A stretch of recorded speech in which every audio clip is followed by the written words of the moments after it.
position battles, maybe separation in some of these in competition spring? Is that even possible at this point? Well, I mean, the fact that we just started live this week and did work this week, I mean, we had some live work today, a good amount of it. We just have to get better at football, right? So a lot of our ones did it, and our twos, threes, everybody got some live work. So I'm not really worried about who's separating and who's doing all that now. It's just a lot of practices left, so we just got to keep working together and just prove it on the field and see it on film. So we'll be able to gauge how well they did when we look at all of the practices all together. What have been your impressions of the transfer portal newcomers? Have they provided the impact that you were hoping they would? Oh yeah, I mean, we knew about them already, so they're making big time plays for us, and it's just a matter of how much do we work with them in the live work. How much? I mean, we got to get a lot of 11 on 11 football, but a lot of them have proven that they've done it on the field before and in games, and so we just got to keep them. I don't know, but at the same time, how are you supposed to work in our system if you're not going through the live work? So they'll get some live work this spring, and then we'll scale it back a little bit so that other guys can get a chance to compete. How much live work do you plan on doing in spring? As much as we need to get guys better. I know guys are going to get hurt. That's part of it, right? But I don't know any other way to get better as a team. So it's kind of the necessary evil. And if you want to get your team tackling, then you have to tackle. So then the break tackles, you got to break tackles. And I think there's a way that we can, when we're using sports science behind it all, we know when we can put our guys in the best position to be healthy, but at the same time, it's a game. It's a violent game. We got to practice it. You got to practice being violent and physical. You guys talked about manufacturing 6 more points on offense this year. I guess what are the main objectives and ways you think you can do that most efficiently? Yeah, big plays, and then everybody doing their job, and sometimes just taking what's there. I think we've seen a lot of things that we can do from film, but individually, just having the guys everyone does their 1/11th, and then we take the necessary chances that we can. There's risks that you want to take, but not at the expense of costing a drive or possibly a turnover. But at the same time, I want Jake and the quarterbacks to be aggressive. So this is the time to get it done and learn some lessons. Might as well learn them now before we get to the season. You lost a lot of tight ends off the roster. How do you feel about the depth there? Do you feel like you need more help there? No, I think they're doing some really good things. I mean, having Carson's huge. And Ethan is there at the position.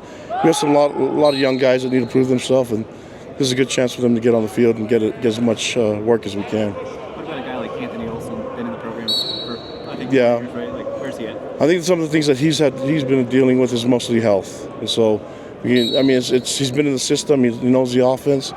It's just a matter of getting his body right and making sure he's ready to perform, and then we got to put him in positions to compete. You bring up the sports science. We're seeing them kind of working right now. Like, has there been any changes? I know some new names on that staff under Phyllis, but any changes that you kind of tweaked with that off-season regime? No, I think all the guys are doing a great job, and they're trying to stay ahead of the times and being innovative and trying to find different ways to keep our guys healthy. But there's a responsibility where the players have to do their part too. So, we understand that a lot of it goes into the recovery is part of training. So making sure that the guys get their sleep and make the right decisions off the field is going to be key for them staying healthy. Do you guys considered ever wearing those Guardian caps a lot of other teams in the NFL? Yeah, I think a lot of them wear. We have reasons for doing what we do. So with the equipment. How excited were you when Jack Kelly decided to come back?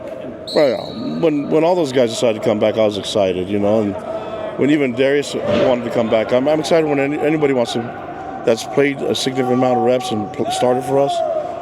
It keeps the culture of the team locked in and provides us great, upperclassmen leadership. So these guys have done a great job, and I like the looks of this team. We just got to keep working hard.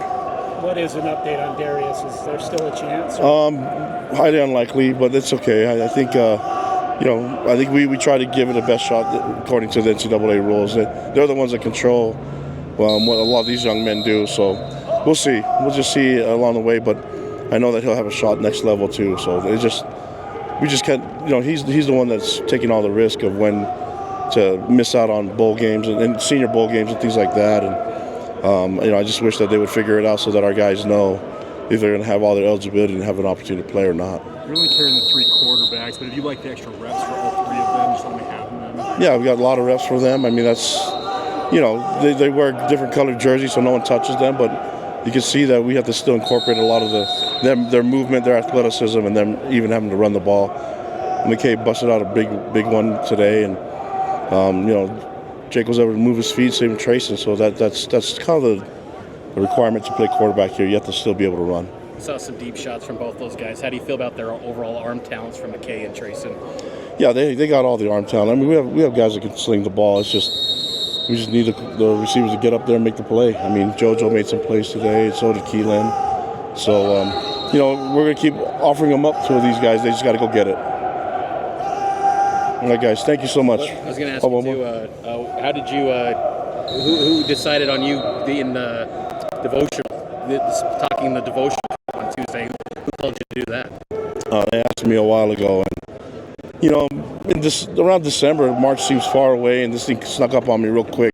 So, I mean, I whatever the school needs from me, I'm going to try to do my best. And then, if I went to school here, obviously, my freshman year was 30 years ago, so I don't know if what I have to say is really going to matter to these kids, but at least I can show them some love and show them some appreciation, and we'll see how it goes. I'm not making any promises, but, just going to have fun with it. Anytime I get a chance to talk about BYU and football and school and all those things, I'm all for it. In bigger picture, just the connection between the school, the academic side, and athletics. Do you see that with Reese and Borkink and just kind of big picture on that side? Oh, yeah. And then you look at the energy and the excitement. We're getting ready for March Madness. It's about to take off, and so you can feel the intensity and the excitement that's brewing over here with what's happening with the team and how they're playing. And there should be a lot of excitement going into it because that's what it's all about. And, I'm glad that our guys are playing really well. Looking forward to that game tomorrow. Thanks, guys. Appreciate it.